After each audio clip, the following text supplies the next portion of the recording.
Au cœur du Maroc du XVe siècle, une figure éminente se distingue par son savoir et son engagement. Il est sans conteste l'un des grands savants de son époque, couronné du prestigieux titre de Cheikh al-Jama'a. C'est en effet un érudit qui a marqué son temps grâce à ses contributions dans les sciences islamiques, les mathématiques, l'histoire ou les principes de la langue arabe. On lui doit plusieurs ouvrages qui embrassent un vaste éventail de connaissances. Cependant, son influence ne se limite pas à l'enseignement ou à la production scientifique. Les chroniques soulignent également sa participation active au combat pour défendre les avant-postes marocains face aux agressions étrangères. Il s'agit de Mohammed Ben Ahmed, dit Ibn Ghazi al-Uthmani al-Meknassi. Sa ville de naissance est Meknès, à la date donnée par plusieurs biographes de 841 de l'Hégire, 1438 de l'ère commune. Le Maroc est alors marqué par des bouleversements politiques et des transformations sociales significatives. À cette date, le pays vit sous le règne de la dynastie des Mérinides, qui a établi sa puissance au XIIIe siècle, mais qui a commencé à montrer des signes de déclin, ce qui a entraîné des luttes internes et des rivalités entre factions, amenant plus tard au pouvoir les cousins et anciens vizirs ouattacides. L'origine familiale d'Ibn Ghazi, dont il porte l'ethnique, est le clan des Beni Othman, installé initialement dans les environs de Qasr el-Kbir, au sein des Ksama du Habd, et dont les membres s'étaient établis en grand nombre et depuis des siècles dans la banlieue de Meknès, où ils forment le groupement appelé la Atamna, fraction des Mourtsar. L'un de leurs représentants est donc notre savantissime Ibn Ghazi al-Uthmani, natif de Meknès, d'où son autre ethnique, al-Meknassi. À propos de son éducation, Ilyas Ben Ahmed As-Saati écrit que sa mère, Rahma bint al-Hiyyan, décrite comme une lettrée, mémorisant un grand nombre de hadiths authentiques et étudiant le Saint-Coran, a eu le plus grand mérite de l'avoir élevé dans l'amour de la science et de la piété.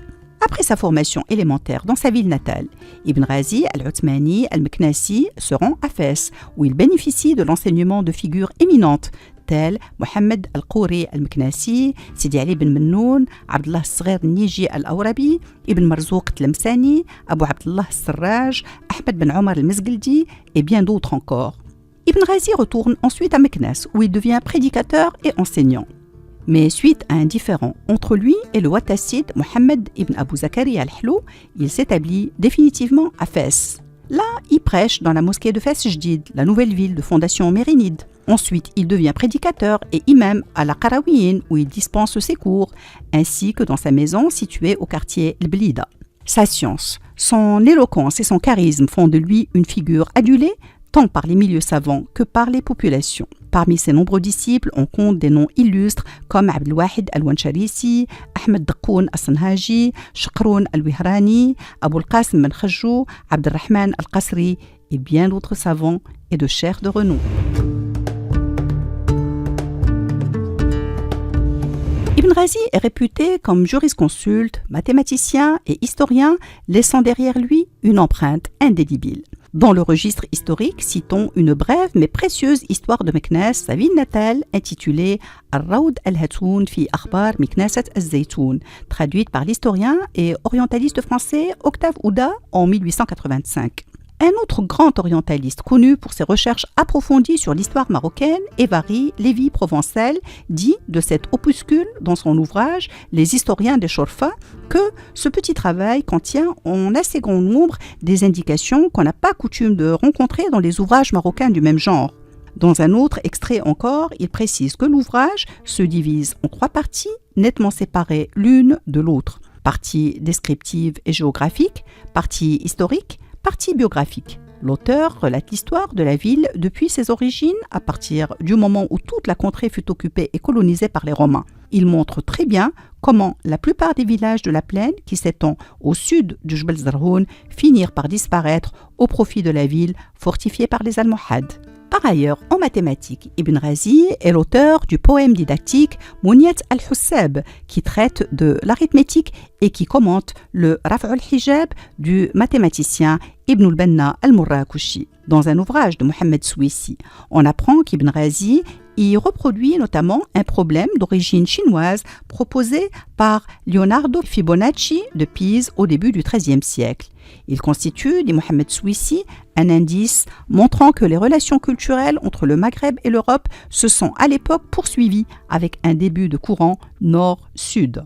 Ibn Razi a également produit un commentaire sur son propre travail intitulé Bouriyat at-Tullab fi Sharh Muniyat al-Hussab, soit le désir des étudiants relatif au commentaire du vœu des calculateurs.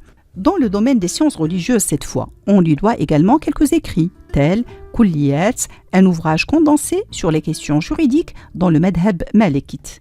Inshad al-Sharid, un commentaire de l'Urjuza des-Shatibi sur la récitation du Coran, et bien d'autres traités qui témoignent de sa vaste érudition, sans oublier sa Fahrasa, achevée en 1491 et qui contient, entre autres données, des renseignements biographiques et bibliographiques concernant les savants de Meknès qui ont été ses premiers maîtres. En plus de sa vie intellectuelle, Ibn Razi a activement participé à des campagnes militaires pour défendre son pays. Il s'est ainsi joint à l'armée du sultan Mohammed Cheikh el-Mahdi, luttant pour reprendre Asséla aux Portugais qui avaient occupé la ville en 1471 en tant que port stratégique sur la côte atlantique. Malheureusement, Ibn Razi tombe gravement malade et doit rebrousser chemin pour décéder à Fès en 910 de l'Hégire, 1513 de l'ère commune, laissant derrière lui un héritage intellectuel et spirituel immense. Inhumé dans le quartier d'Al-Karratin, au sud de Fès el-Bali, sa mort attire une foule nombreuse depuis la présence du sultan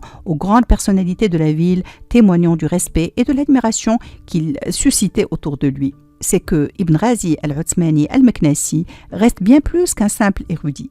Il est le symbole même de la richesse intellectuelle et spirituelle de son époque à travers sa vie et son œuvre qui témoignent pour la postérité de l'importance de la connaissance et de l'engagement.